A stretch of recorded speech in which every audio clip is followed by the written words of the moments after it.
चिंता मुक्त रहे। मानव को स्वस्थ और सुखी रहने का हर साधन आज पृथ्वी पर उपलब्ध है। सर्वप्रथम प्रकृति ने ही उसे विभिन्न साधनों की प्राप्ति कराई। सुंदर से सुंदर फल, फूल, पर्वत, नदियाँ, यह सब मानव को उपहार में दिए। खाने के लिए फल, विभिन्न अनाज, यह सब धरती की छाती पर उगा दिया और जीवन का स्तर अधिकाधिक ऊंचा और संपन्न बनाने के लिए, दिन प्रतिदिन उन्नति की चरम सीमा पाने के लिए उसको एक समस्त मस्तिष्क दिया। परंतु मूर्ख मानव ने सबका उपयोग करने के बाद एक ऐसा साधन भी चुन लिया जो उसको जर्जर, बीमार और बुद्धिहीन बना देता है। मनुष्य का मानव जिस मस्तिष्क के कारण बहुत अधिक था, उसी को भ्रष्ट करने के लिए उसने उसमें चिंता को स्थान दिया। उसने क्रोध, मद और लोभ की प्रकृति अपना ली, जिसने उसे मानसिक रूप से अस्वस्थ बना दिया। मनुष्य की अन्य प्रकृति के अनुसंधानों में यह पाया गया कि सर्वाधिक खतरनाक प्रकृति चिंता है, जिससे छुटकारा पाने के लिए आज नाना प्रकार के अनुसंधान चल रहे हैं। मनुष्य के प्रत्येक स्थिति पर इसका प्रतिकूल प्रभाव पाया गया। काम और क्रोध रंग दिखाकर उड़ जाते हैं। तोड़ फोड़ या गंभीर अपराध इनका अंत होते हैं, लेकिन थोड़ी सी चिंता उत्पन्न होने पर यह मनुष्य को घून की तरह चट कर जाती है। चिंता वह प्रवृत्ति है जो प्रत्येक उतार चढ़ाव, प्रत्येक भाव के साथ उत्पन्न हो सकती है। मान लो कोई कार्य गलत हो गया। पहली बात तो यह कि गलत होना ही एक बुरी बात थी। फिर उसके बाद आरंभ होती है उसके लिए चिंता। यह चिंता ही पश्चाताप कहलाती है। चिंता चाहे जैसी भी हो, हर एक चिंता के पश्चाताप की भावना जरूर होती है, परंतु इन सब का प्रभाव एकदम अलग अलग होता है। किसी की हत्या आदि के कारण हुई चिंता में मनुष्य को अधिक से अधिक प्राण दंड ही मिलेगा और इस प्रकार अंत हो जाता है उस चिंता का, क्योंकि उसे उसके करने की सजा मिल गई। प्राण दंड की सजा से मनुष्य उतना बेचैन नहीं होता। वही दूसरी प्रकार की चिंता जो अधिकांशतः क्रोध के कारण उत्पन्न होती है, उसका अंत भी बहुत जल्दी होता है। जब क्रोध शांत हो जाता है तो चिंता भी अपने आप समाप्त हो जाती है। इस प्रकार की चिंता के बाद प्यार पश्चाताप के रूप में लुटा दिया जाता है। इस प्रकार क्रोध से उत्पन्न चिंताएं इतनी परेशानी का कारण नहीं बनती। कारण का मुख्य कारण होती है स्वतंत्र रूप से उत्पन्न चिंताएं। काम की चिंताएं आकर्षण संबंधी या भोग विलास के कारण उत्पन्न होती है। भोग विलास इसका अंत होता है। अहंकार के बाद भी एक प्रकार की चिंता होती है। उसका भी प्रभाव इतना अधिक नहीं पड़ता जितना अन्य चिंताओं का पड़ता है। जैसे कि पैसे के पीछे आज सारी दुनिया पागल है। वास्तव में शायद ही कोई सामाजिक इकाई होगी जिसे धन की चिंता ने परेशान न किया हो। जैसे जैसे धन का महत्व बढ़ रहा है, चिंता का दायरा भी बढ़ता जा रहा है। पैसे के पीछे भागने की दौड़ में दिन प्रतिदिन भीड़ बढ़ती जा रही है। लोग भागे भी क्यों नहीं, क्योंकि आज धन प्रत्येक कार्य के लिए अनिवार्य है। अमुक कार्य के लिए धन चाहिए, अमुक स्थान पर पहुंचने के लिए धन चाहिए, अमुक पुस्तक से ज्ञान अर्जन के लिए धन चाहिए आदि। जब कार्य पैसों के अभाव में पूरा नहीं हो पाता तो एक चिंता बढ़ती है कि अब क्या होगा। चिंता किसी भी प्रकार की क्यों ना हो, वह पल प्रतिपल मनुष्य को खाती रहती है। कुछ प्रकार ऐसे होते हैं जिनके खाने का समय बहुत कम होता है, कुछ का बहुत अधिक, परंतु करने का तात्पर्य यह है कि सभी हानिकारक हैं। मनोवैज्ञानिकों ने इस चिंता से मुक्ति दिलाने के लिए अनुसंधान स्थापित किए हैं, खोज की है और पल पल संलग्न है इसी का इलाज करने में, परंतु आज तक कोई भी ऐसी युक्ति नहीं दिखाई पड़ी जिससे इसकी रोकथाम की जा सके। जहाँ चिंताएं होंगी वहाँ सुख नहीं दिख सकता। चिंतित होकर मनुष्य का स्वास्थ्य दिन प्रतिदिन गिरता जा रहा है और वह अपनी सफलता के रास्ते बंद करता जा रहा है।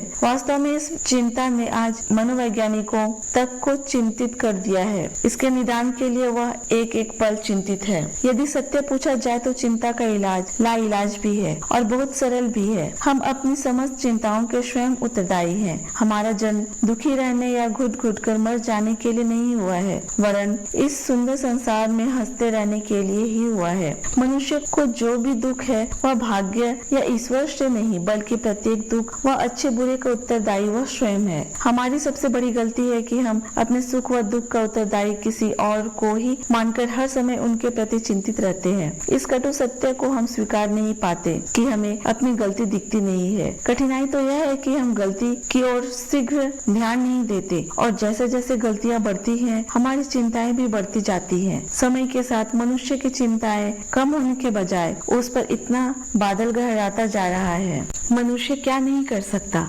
प्रकृति का प्रत्येक प्राणी उससे तुच्छ है। वह अपने भाग्य का निर्माता है। वह अच्छे बुरे में अंतर जानता है। केवल इतना ही नहीं, उसमें पहाड़ों को चूर कर देने और आकाश को छू लेने की शक्ति है। चांद सितारे उसकी मुट्ठी में हैं, परंतु फिर भी वह मूर्ख है। इस मूर्खता का कारण वह स्वयं है। वह प्रकृति में अपने स्थान का महत्व भूलकर हीन भावना से भरा हुआ है।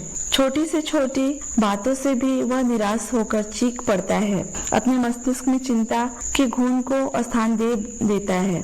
ईश्वर को, भाग्य को दोषी ठहराने से पहले क्या कभी उसने अपने पर नजर डाली? सारे साधन उसके पास होने के बावजूद वह अपने को निसहाय सा महसूस कर रहा है, जैसे वह इस ब्रह्मांड का शून्य हो। उसे अपनी वह कमियां दिखती हैं जो उसमें है ही नहीं, और वह एक कमी नहीं दिखती जो उसमें है। उस कमी का नाम है उसमें सहन शक्ति का ना होना। यह ही आगे चलकर चिंता को जन्म देती है, और चिंता का उग्र रूप मनुष्य को अंदर ही अंदर निगलने लगता है। जब आप किसी बात पर चिंतित हो जाए तो किसी को भी दोषी मानकर रोने पीटने और उसे अपशब्द करने से पहले कम से कम स्वयं का भी पल भर के लिए विश्लेषण कर ले। आपको लगेगा कि यह चिंता जिस कारण से उत्पन्न हो रही है उसकी जड़ स्वयं आप हैं, अतः आप ही उसका निदान कर सकते हैं। किसी भी चिंता के पीछे कोई विषय होगा जिसके कारण इसका जन्म हुआ। उस विषय के सभी पक्षों का गहन विश्लेषण करे तथा उसके कमजोर पक्षों को पकड़ने का प्रयास करे। जब वे आपके चंगुल में आ जाए तो उन्हें हटाइए। यदि वे नहीं हटते तो उन्हें जड़ से ही उखाड़ फेंकिए और एक नई तरह से पुनः जीवन की शुरुआत करें। एक ऐसा जीवन जिसमें न दुख हो, न चिंताएं और न ही किसी प्रकार का तनाव। फ्रायड के शिष्य और प्रसिद्ध मनोवैज्ञानिक जुंग ने चिंता के संबंध में भी कुछ कार्य किए। उनका कहना है, चिंता मनुष्य का दिमाग कुंठित कर देती है। सर्वप्रथम दिमाग ही से हाथ धो बैठने के बाद आप आत्मविश्लेषण कैसे कर सकते हैं? चिंता का काम है मनुष्य के मस्तिष्क पर आक्रमण कर उसे नकारा बना देना। चिंता का पहला लक्ष्य ही मस्तिष्क है। वह विचारों से उत्पन्न होती है और दिमाग में कुंडली मारकर बैठ जाती है और धीरे धीरे अपना जहर सारे शरीर में निचोड़ती रहती है। इसका जहर जीते जागते और हंसते मनुष्य को जिंदा लाश बना देती है। इस तरह जुंग ने चिंता को सबसे खतरनाक दुश्मन की संज्ञा दी है। जुंग ने लगभग 100 चिंताग्रस्त लोगों का विश्लेषण करके कुछ तथ्य सामने रखे हैं। जुंग का प्रश्न था, आप चिंताग्रस्त अवस्था में क्या सोचते हैं? सबका उत्तर था, चिंता से संबंधित बातें ही दिमाग में घूमती रहती है। इसके अलावा एक बात भी दिमाग में नहीं आती। जैट बालमैन से उनके प्रश्नोत्तर के आलेख। मिस्टर बालमैन, पिछले दिनों आप काफी चिंतित थे। जी हाँ, इस चिंता ने मेरा स्वास्थ्य खराब कर दिया था। व्यवसाय में भी घाटा उठाना पड़ा। लगभग एक लंबे संघर्ष के बाद मैं इससे पीछा छुड़ा पाया। चिंता आपको कैसी लगी? दरअसल मेरे प्रतिद्वंदी ने एक ऐसा मॉल बनाया कि मेरा मॉल मार्केट में पीछे रह गया। तब चिंतित दशा में आप क्या सोचते थे? हरदम मुझे अपने कारखाने की फिक्र सताती रहती। क्या होगा? क्या कारखाना बंद कर देना पड़ेगा? मजदूरों का क्या होगा जिनका रुपया मेरे सिर पर है? मैं उसे कैसे चुका पाऊंगा? कच्चे माल का भुगतान भी एक समस्या बन गई थी। कोई रास्ता ही ना था। परिवार की प्रतिष्ठा दांव पर लगने लगी थी। फिर मेरे परिवार में बच्चों का क्या होगा? एक के बाद एक इतने सारे सवाल तो जैसे मेरा दिमाग ही खाए जा रहे थे।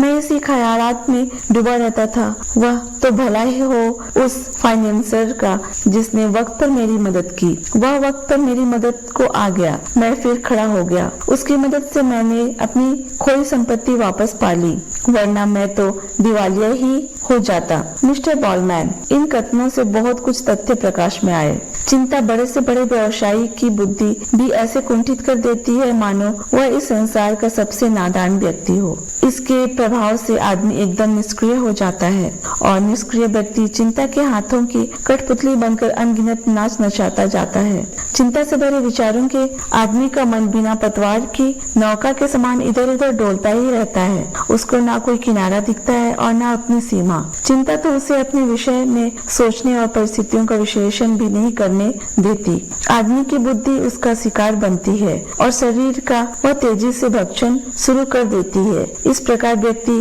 कहीं का नहीं रह जाता। चिंता मनुष्य का जीवन इस तरह से तोड़ देती है कि वह शून्य होकर रह जाता है। चिंता का हर युग में इतिहास और मत अलग अलग रहा है। प्राचीन इतिहास में चिंता का अर्थ ध्यान से लिया जाता था। प्रथम विश्व युद्ध के उपरांत जब मनोविज्ञान को एक शास्त्र के रूप में मान्यता मिली तो चिंता की काफी खोज पाश्चात्य जगत में चली गई। अनेक मनोवैज्ञानिकों ने इसका विस्तृत विश्लेषण किया और विकट रूप से डरावने रंग व मान्यताएं प्रस्तुत की और इस प्रकार बदल गया पुराने चिंतन का रूप नरभक्षी आधुनिक चिंता में। जैसे जैसे मनुष्य की भौतिक आवश्यकताएं बदलती गई, चिंता का दायरा भी बढ़ता गया। चिंता ने अब एक मानसिक बीमारी का रूप ले लिया है। आज का आदमी केवल छटपटाकर तो रह सकता है परंतु चिंता से छुटकारा नहीं पा सकता। चिंता के आने पर उसका मुकाबला करना चाहिए। ऐसा कोई उपाय या साधन नहीं कि चिंता आपके पास आए ही नहीं, क्योंकि आधुनिक युग की लहर है चिंता। इन्हें परिस्थितियां पैदा करती हैं। परिस्थितियां अनिश्चित हैं, इनका समय अज्ञात है। संसार का ऐसा कोई व्यक्ति नहीं जो यह दावा करे कि उसे चिंता नहीं सताती। इस समय आपको चिंता नहीं है, पर क्या पता पल भर में आप किसी चिंता के शिकार हो जाएं। प्रायः जिन चिंताओं का आगमन आकस्मिक अपराधों के कारण होता है वह भी मनुष्यों को हताश करने में अपनी महत्वपूर्ण भूमिका का निर्वाह करती है। कोई मनुष्य जिस समय घर से बाहर निकलता है उसी समय से उसे चिंता दबोच लेती है कि कहीं कोई दुर्घटना न हो जाए, कहीं कुछ अप्रिय न घट जाए। जैसी आशंकाओं से वह भर जाता है और उसकी आधी बुद्धि पर आक्रमण कर देती है यह चिंता। कल किसके साथ क्या हो जाए कुछ कहा नहीं जा सकता। क्या आप इसकी कल्पना कर सकते हैं कि कल आप दोनों पैर या एक हाथ कट जाएंगे? आप हर आदमी की आंखों में आने वाले कल का एक सुनहरा सपना होता है। हर व्यक्ति हमेशा सुंदर भविष्य में डूबा रहता है। ऐसे में चिंता उसकी सजीली कल्पनाओं को धूमिल कर देती है। दैविक दुर्घटनाओं पर किसी का वश नहीं है, परंतु ऐसे में चिंता की क्या भूमिका हो सकती है? यही ना कि यह दुर्घटना को टाल नहीं सकती वरन बुद्धि का नाश करके उसे समीप अवश्य ला सकती है। खलील जिब्रान की एक लोक कथा है। एक छोटा सा व्यापारी बड़ी मुश्किल से कुछ पूंजी का प्रबंध कर माल खरीद कर बाजार में बेचने जा रहा था। रास्ते में एक सुनसान स्थान मिला। कुछ डकैत आए और उसे मार पीट कर सारा सामान लेकर रफू चक्कर हो गए। लूटा पीटा व्यापारी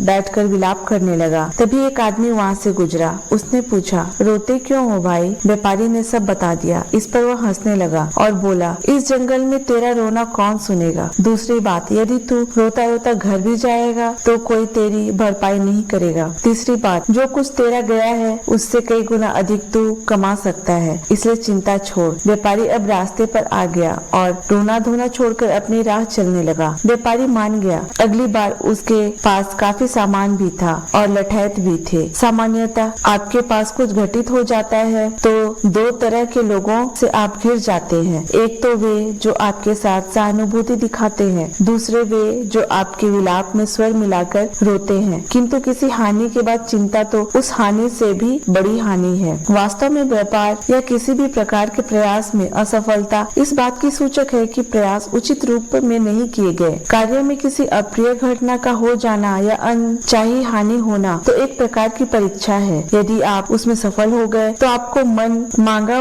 वरदान प्राप्त हो जाएगा। कुछ बनने कुछ पाने के लिए परिश्रम और परीक्षा प्रकृति का नियम है। कवि वायरन ने एक बिल्ली पाल रखी थी। जब वायरन अपने लेखन कक्ष में होता तो बिल्ली भी वहां जाकर बैठ जाया करती थी। वायरन ने कई माह के अथक प्रयास के बाद एक महाकाव्य की रचना की। यह महाकाव्य समाप्ति पर था, तभी उसकी प्यारी बिल्ली आ गई। वायरन उसे प्यार करने लगा और उसे टेबल पर बैठाकर चला गया, लेकिन जब वह लौटा तो वहाँ का दृश्य देखकर बिल्कुल ही चकरा गया। बिल्ली ने मेज पर जलती मोमबत्ती गिरा दी थी, जिससे महाकाव्य धू धू करके जलने लगा था। वायरन को देखते ही बिल्ली म्याऊ म्याऊ करती उसके पास आ गई। वायरन सब कुछ जैसे एक घूंट में सहन कर गया और बोला, प्यारी बिल्ली, तुम नहीं जानती कि तुमने मेरी बरसों की मेहनत को राख कर दिया है। इस दुर्घटना के बाद वायरन चुपचाप अपने कमरे में जाकर सो गया। बाद में यही घटना वायरन को एक महत्वपूर्ण उपाधि दिलाने में सहायक सिद्ध हुई। यदि उस समय वायरन चिंता में डूब जाता,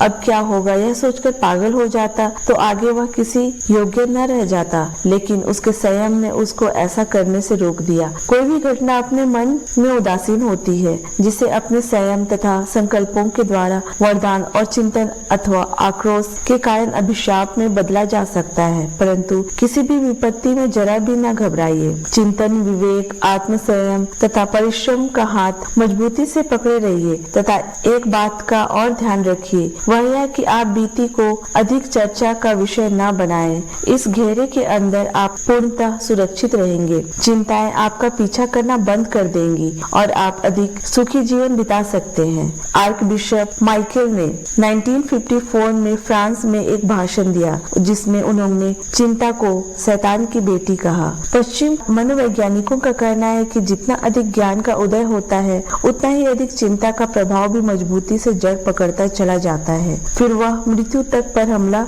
करती है। कुछ मनोवैज्ञानिक इस सिद्धांत को नकार कर कहते हैं कि मनुष्य को चिंता जन्म से ही सताती है। शिशु को दूध की चिंता से होती है, फिर खिलौने की चिंता, खेलने की चिंता, फिर यह कहना कहाँ तक उचित होगा कि छोटे बच्चों को चिंता ही नहीं होती। चिंता तो मानव जन्म के साथ दिनचर्या की तरह शामिल हो गई है। व्यवहार में इसकी उम्र 24-25 साल से मानी गई है। साधारण भाषा में कामकाजी लोगों पर चिंता का हाथ बढ़ता है और यह उनको अपने घेरे में ले लेती है। दैहिक चिंताओं के संबंध में कम से कम यह बात एकदम से लागू होती है। दैहिक चिंता में प्यार सबसे आगे है। स्वास्थ्य संबंधी चिंताएं भी दैहिक चिंताओं के अंतर्गत आती है। प्रायः स्वास्थ्य की खराबी के कारण ही हम चिंतित हो जाते हैं, परंतु स्वास्थ्य के संबंध में ज्यादा चिंता सदैव हानिकारक होती है। यह तो शाखाओं में बढ़ जाती है। उदाहरण के तौर पर अपने स्वास्थ्य और दूसरी ओर अपने प्रियजनों के स्वास्थ्य की चिंता। यह एक बहुत ही विकट परिस्थिति है। अपने स्वास्थ्य के लिए चिंतित होने से बिगड़ा स्वास्थ्य दिन प्रतिदिन और भी बदतर हालात में पहुंचता जाता है और प्रियजनों के स्वास्थ्य की चिंता अच्छे से अच्छे स्वास्थ्य को भी नाश कर देती है। दैहिक चिंताओं के बहुत से कारण कई प्रकार के उतार चढ़ावों से भी पनपते हैं।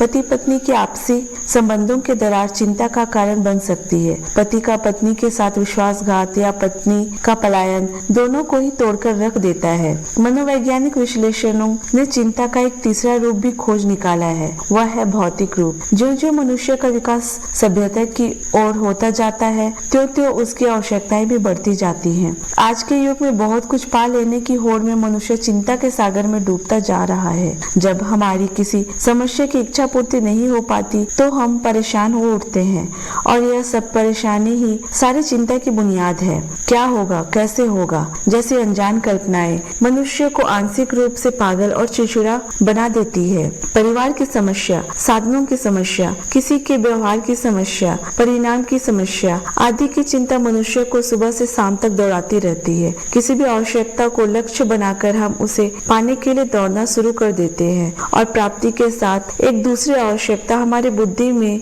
घर करके हमें पुनः दौड़ने पर मजबूर कर देती है। मनुष्य के अस्तित्व को भौतिक समस्याओं ने अपने को हल्का आंक लिया है और उसे जकड़कर पकड़ लिया है, जिसके कारण ना तो वह चैन से सो सकता है, ना जी सकता है। वह अपना संयम खो बैठता है। भौतिक आवश्यकताएं मानव को निरंतर जकड़े रहती है और अपने इशारे पर नचाते रहती हैं। आदमी भी कठपुतली की तरह नाचता रहता है और चिंताएं अपने इशारे पर उसे व्यस्त बनाए रखती हैं। जितना कुछ आपके पास है उसी पर संतोष कीजिए। जीवन को सुखपूर्वक जीने के लिए संघर्ष करना कोई बुराई नहीं है, क्योंकि हाथ पर हाथ धरे बैठना भी कायरों का काम है, परंतु संघर्ष उतना ही कीजिए जहाँ तक आपका शरीर, मन सब कुछ अस्तित्व विहीन होकर मशीन का रूप ना ले ले। चिंताएं आपको अपना गुलाम बना ले। आप अपने संतोष व अपने परिवार की खुशी के लिए संघर्षरत हैं। जब आपकी सुख शांति के संघर्षों व साधनों के साथ चिंता का समावेश हो जाए, तो समझ ले कि संघर्ष की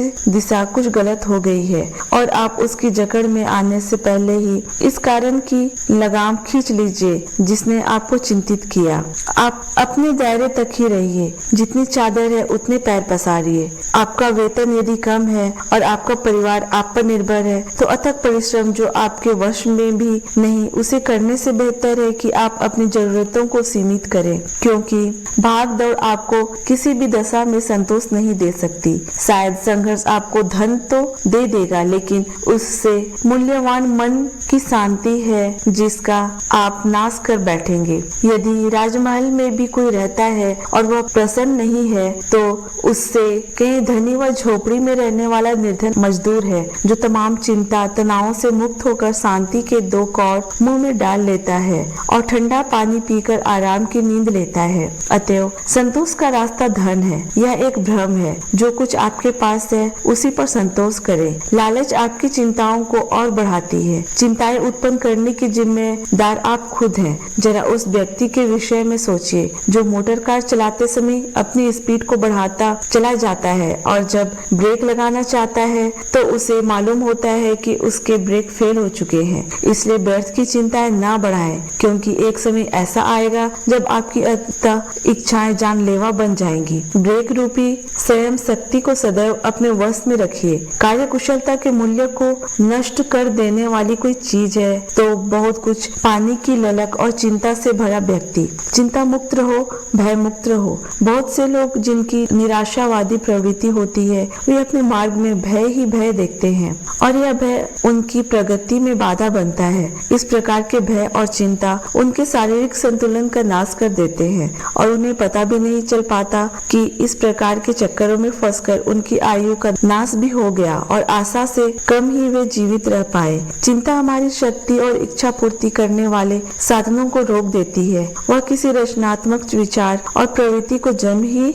नहीं लेने देती। सफलता का गुप्त रहस्य छिपा है प्रसन्नता पूर्वक आशावाद में। हमारे विचार ही सब कुछ है। जैसे हमारे विचार होंगे वैसे ही वस्तुओं को हम आकर्षित करेंगे। जीवन पर्यंत साहस के साथ भविष्य का सामना करने की शक्ति हमें विचारों से ही मिलती है। दृढ़ता, साहस और उत्साह का अभ्यास करने से जीवन में आने वाले संकट तुच्छ हो जाते हैं। यह नहीं भूलना चाहिए कि हम सर्वोच्च जीव हैं। प्रकृति ने हमको हर मूल्यवान से मूल्यवान वरदानों से आभूषित किया है। आपको सब पदार्थ उत्तराधिकार के रूप में प्राप्त हुए हैं। सारे संसार आपका है, फिर चिंता कैसी। शांति और धैर्य के साथ उनकी प्राप्ति का यत्न कीजिए। चिंता मिल जाए तो उसे अपनी सफलता समझिए। जो नहीं मिला उस पर खेद ना कीजिए। समझ लीजिए कि प्रयास सार्थक नहीं हुए और उनसे प्राप्त करने के लिए पुनः नए सिरे से प्रयास कीजिए। आपको सफलता अवश्य मिलेगी।